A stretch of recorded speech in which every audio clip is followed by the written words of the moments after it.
Hi friends, ఈరోజు మిట్ట మధ్యాహ్నం మాదిరి ఉంది కదండి మా గ్రామం.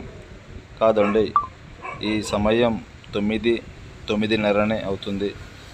చూడండి ఈ ఎండా ప్రభావం ఎంత చూపిస్తుందో. ఎండాకాలం మాదిరిగా సూర్యుడు ఏ విధంగా ఎర్ర ఉంటాడో ఆ విధంగా ఉంది ఈరోజు.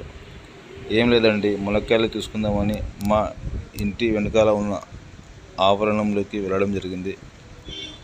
ఈ మునక్కాయ చెట్టు చాలా అద్భుతంగా పంట రావడం జరిగింది. ఈ మునక్కాయలతో చాలా ప్రయోజనాలు ఉన్నాయండి. మునక్కాయ కానివ్వండి, మునక్కాయ ఆకులు కానివ్వండి, ఈ రెండిట్లో కూడా చాలా ప్రయోజనాలు ఉన్నాయి. మీరు కూడా మీ పిల్లలకు కానీ మీరు కానీ తీసుకోండి, చాలా ప్రయోజనాలు ఉన్నాయి.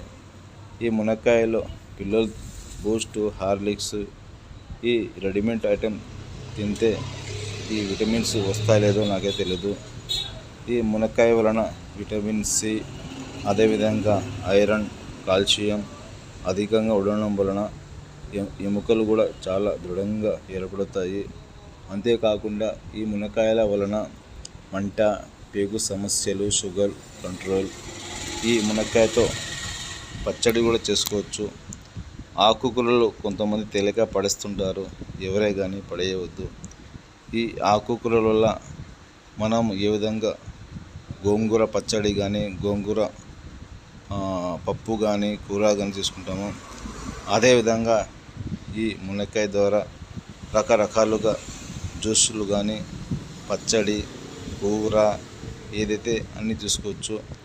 మీరు కూడా మీ దగ్గరలో ఉన్న చెట్టు కానీ లేదా మార్కెట్ కానీ ఎక్కడ ఏ విధంగా లభిస్తాయో తీసుకొని మీరు కూడా ఒకసారి రుచి చూడండి. ఆ రుచిదనం, ఆ చక్కదనమే వేరు. ఈ సంవత్సరం వర్షాలు అధికంగా ఉండడంతో ఈ మునక్కాయలు కాస్త ఎక్కువ పంట రావడంతో కాస్త నల్లబడ్డాయి. రుచులు మాత్రం తగ్గలేదండి. చాలా అద్భుతంగా ఉన్నాయి ఈ మునక్కాయ.